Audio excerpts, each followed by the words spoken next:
Good morning. It's September the 3rd. No, 2nd. I don't know what day it is. 3rd. It's Tuesday. How is everybody doing? Those of you in the area of the hurricane, please be safe.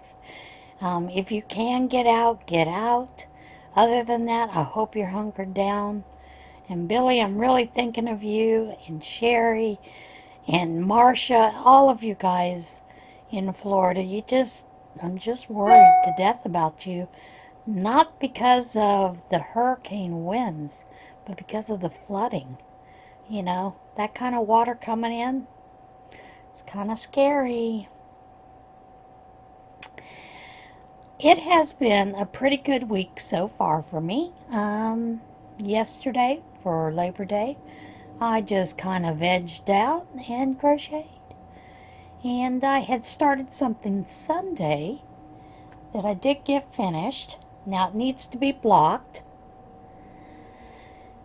But this is the inside out cowl. And this is in the October crochet world. It is a mirror image type cowl. You'll work one side, finish it off, weave in the ends, and then you'll go back and attach to the second side and finish it. And I did this out of peacock. Now they tell you to go from the outside in. Move this camera down a little bit. I didn't go from the inside out. I mean from the outside in. I went from the inside out. Because that's the way I roll. And then after that I had watched Rel with her beautiful divine hat that she had done. Excuse me. And I decided, well, I have leftover peacock. I believe I can get a hat out of that. So I did get down to about right here on this hat. And then I had to add. I had to find something to finish it. And I did not use the J hook like what they had called for. I actually used an I hook and then took this down to a G hook for the ribbing. And I didn't do all the ribbing. And you can see it's a nice big loose hat on me. But I think it'll go with the cowl there. And then I decided that I was going to do another hat. So I did this out of Vanna's Choice Rust. And this is all I had left. It was a brand new skein. And this has 170 yards. I have maybe 2.5 yards left. Yeah. Now I keep these tail ends to either use for stripes for baby hats and or, you know, I have to tie those tags on with prayer shawls, so I'll use that. But I remembered why I quit making the divine hat. It is a yarn hog. There's no other way around it. It is absolutely a yarn hog.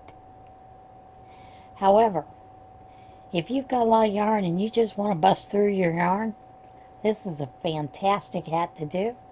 This was done with the J hook, and I stopped one row short with the shell and put on that.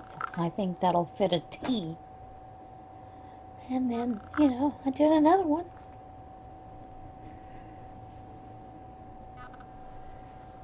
And this is out of Impeccables Grande, which is the Earth Ombre color. So I chose to use that for the hat. I don't think I can get another hat out of that, because then I went and I did the cowl. And the Divine Cowl,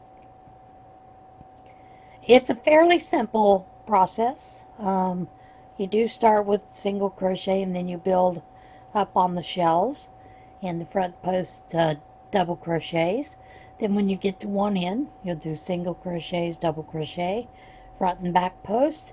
Then you'll flip it over, and where you've got that single crochet row, then you'll just start with a double crochet and then your row up front post, back post. I really enjoyed this. As you can see, I got a little bit of that yarn out of my stash. And that was a good thing. Last night I was able to catch Creative Grandma's live, which, you know, that's hit or miss with me catching people's lives. Generally because I'm doing other things and not really paying attention to the computer. But she was talking about the ZZ Twist yarn. You know, let's discuss. And she had started crocheting a little swatch. And as you can see, there's a different little twist to this. It has a very nice twist. It twists the opposite way. Instead of an S, does the Z. But when she first started, she was complaining about it splitting on her. And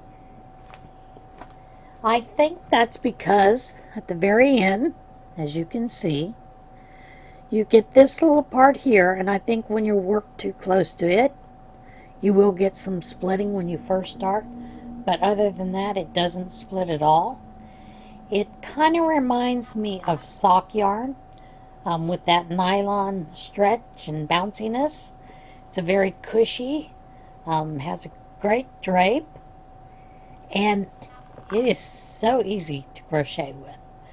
This is the ZZ Twist cowl that's at Lion Brand, and I really like it. This is in the color Sky Blue that I had ordered, and so I'm working on that. Hopefully it takes 2 balls.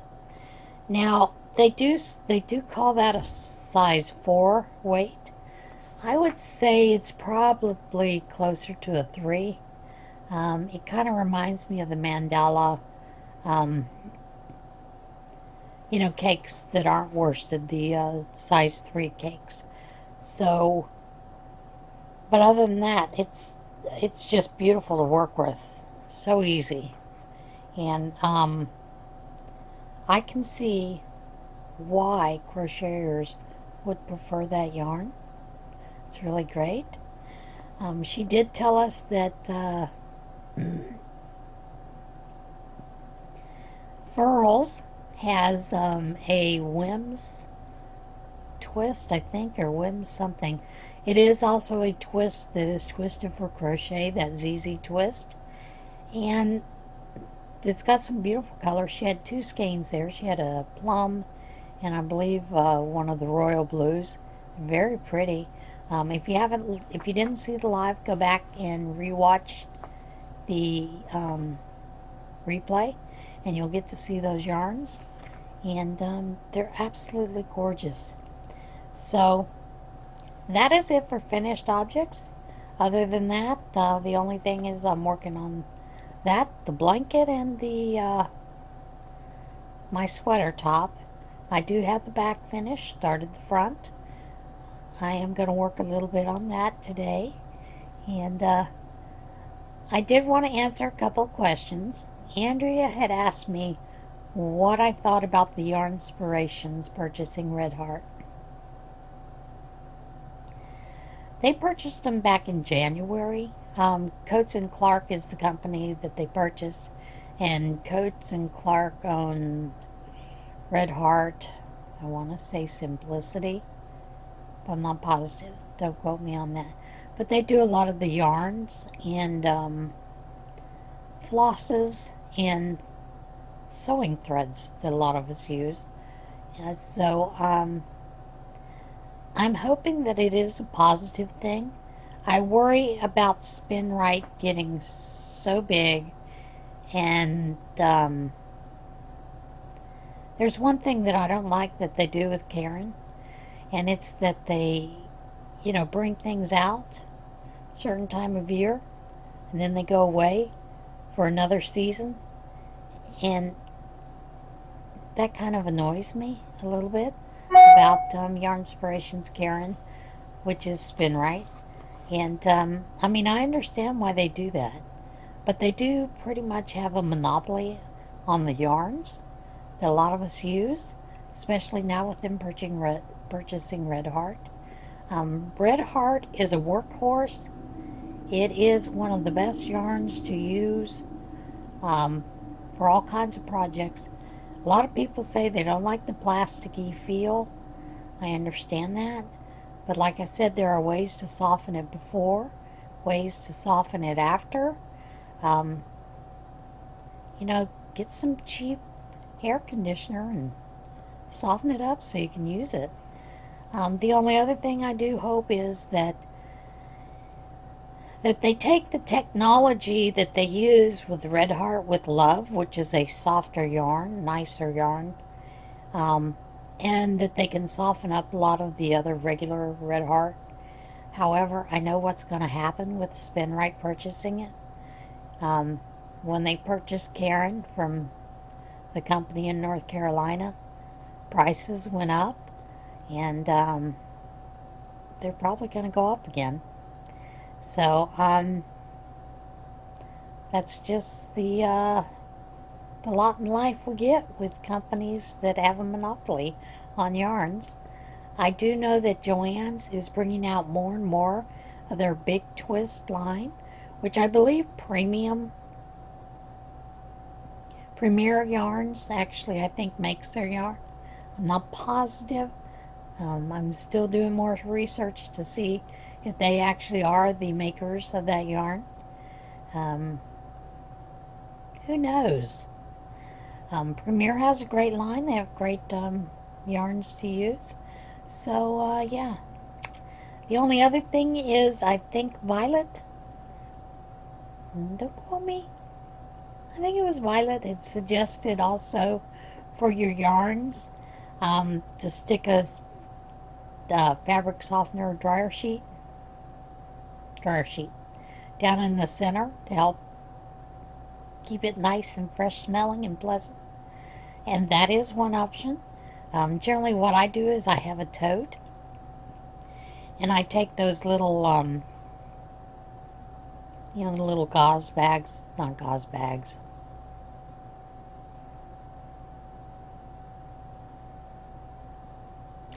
the sheer, yeah, you know what I'm thinking of. It's hell getting old. I take those little bags and I drop in some of the I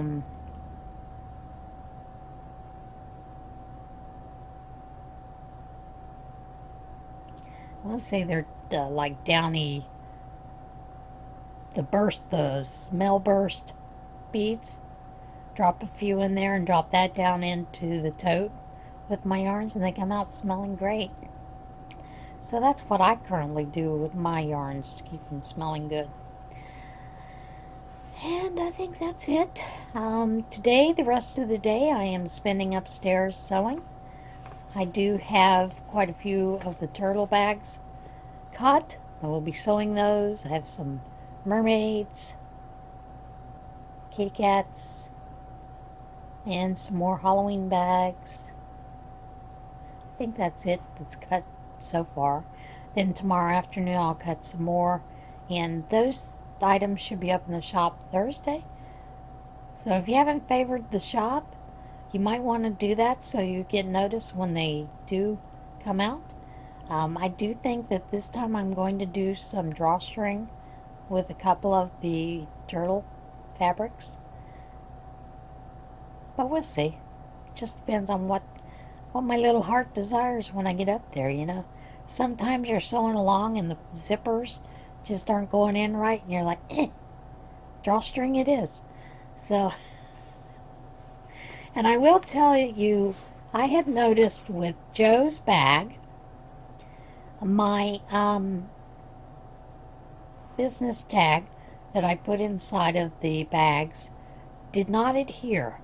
And I have noticed they are iron-on labels. And I've noticed a couple of them have not adhered well. So if you got one of those, I do apologize for that. I don't know what's going on with that. Although I have done something that I think will fix that issue. And other than that, I guess I'm going to start sewing them on. I like the ironing because it's quick, it's fast. I don't have to remember, did I sew a label in? So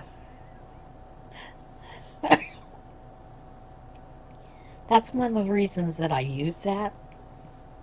So yeah, what can I say? It's crazy. Okay.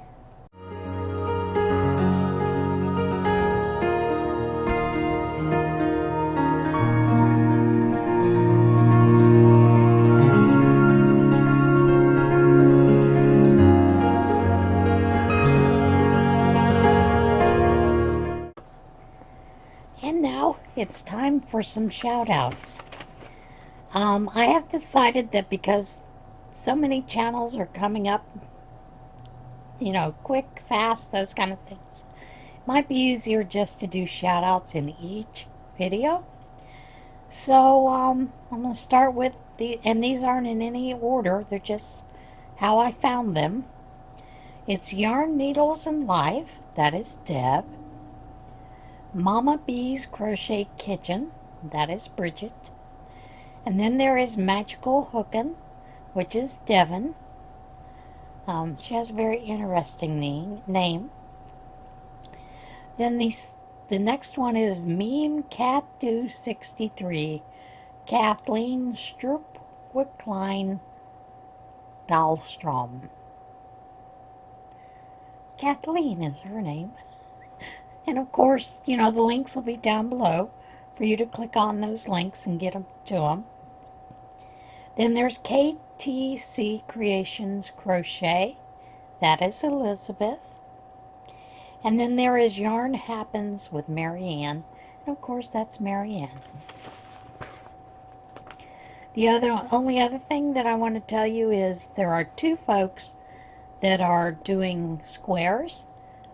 Jewel, Artisan Jewel, is one of our subscribers to a lot of our channels. She is taking 6-inch squares. She will be putting them together for a Afghan for Billy. And as Linda, just another crochet sister, says, Billy can't control that, and we're doing it. So you can send your crochet squares to Jewel. And I am going to refer you to Madonna Ballard's channel. She did a video where she listed those that are taking the squares. Another person that is taking the squares and crocheting them together is Charlie at over at Have a Yarn with Charlie. She is putting squares together for the children's cancer blankets that Madonna had announced earlier. Those are two great causes. We love Billy and we love our little kids, so if you want to do those squares, go down to Madonna's channel. I'm going to list that one down below where she links those addresses. It's so much easier than me to give you a big long list, of all this stuff. So, listen to it, get the information down, and get those blocks to those two ladies.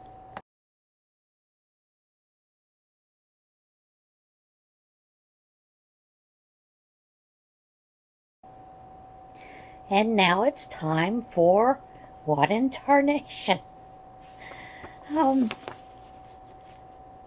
This week's stories kind of have an interesting twist to them. They're kind of varied. One of them I think is kind of creepy, but we'll get to it. The first one is city warns of wild pigs after aggressive hog chases woman. A California city is warning residents to beware of wild pigs after one of the hogs chased a woman, and she caught the encounter on video. Barbara Andrews said she was walking her dog down Orange Heights Lane when she started recording a video of an animal she didn't recognize behind some nearby bushes. When I crossed the street next time, I looked up and there was a huge hog in front of me, and I'm trying to think what the heck is going on, she told KNBC-TV. Andrews said the pig ran towards her, so she and her dog fled, which is a pretty good thing because those wild hogs are mean. I was afraid for my dog, and I stopped and looked back, and he was still coming, so I started screaming. I just kept running, and I looked back again, and he was still coming at me. She said the pig eventually gave up the chase. Residents said it is only the latest of several incidents involving wild pigs that become aggressive. Riverside County Animal Services said the pig responsible for the chase was later shot with a tranquilizer dart and removed from the neighborhood. The city of Corona issued an alert Thursday warning residents not to approach wild pigs because they could become aggressive. There ain't no could about it. For part of my life, I lived in Arkansas. Arkansas is known for razorback pigs, and pigs are mean, and they will tear you apart. Beware of the pig. Okay, this next man, I have strapped a lot of things to the roof of my car. When I moved, I had a little Chevy Citation. I had things in storage and I had to move it into a house. Couldn't afford a U-Haul or a trailer. Didn't know anybody with a truck at that time. So I tied a lot of things to the top of the roof of my car. Mattresses. Things sticking out of the trunk. You know, like that. But never did I ever drive with a car strapped to the top of my car. Man fined for driving with car strapped to the top of a car. A Welsh driver was ordered to pay a fine after he was caught on video transporting a disabled car by balancing it on the roof of another car.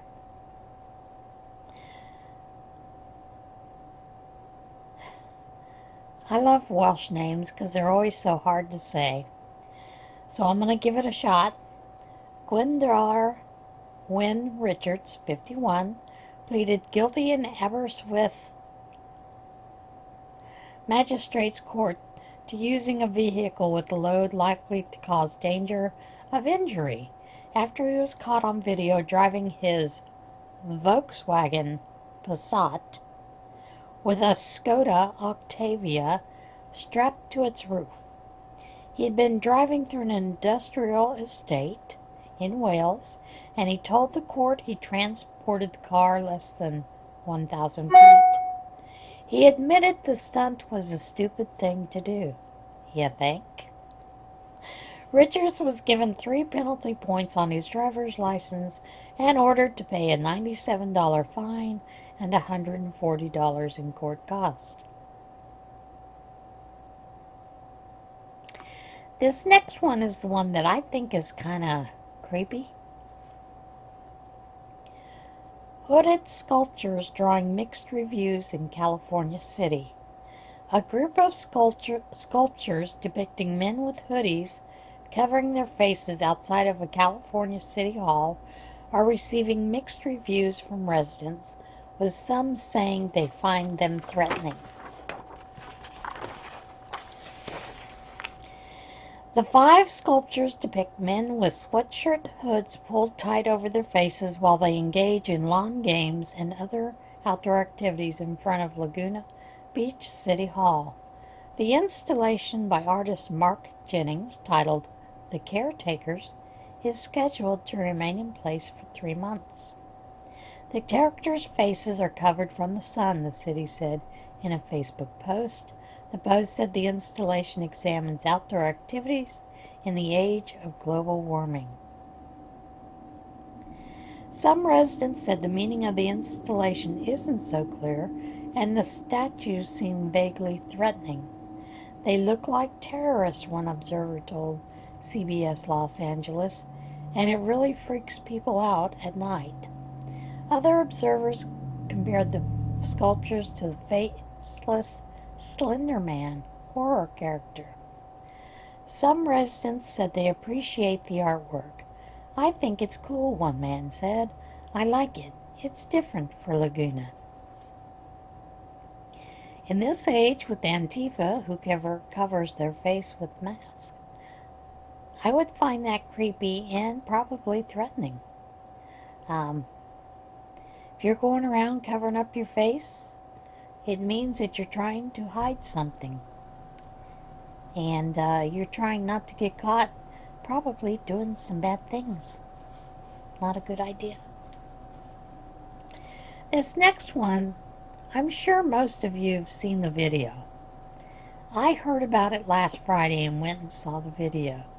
And I cannot imagine the terror that zookeeper was going through when this rhino charged his car, flipping it. I mean, just look for the video. Just go online, do a search for rhino charges zookeeper's car. And this is in a German safari park. A zookeeper at a safari park in Germany walked away with only minor bruises after a rhinoceros attacked her car and flipped the vehicle 3 times. It's terrifying video. Really is. A witness at the Serengeti Park in Lower Saxony captured video as the rhino, a 30-year-old bull named Cassini, rammed the hatchback car with its horns.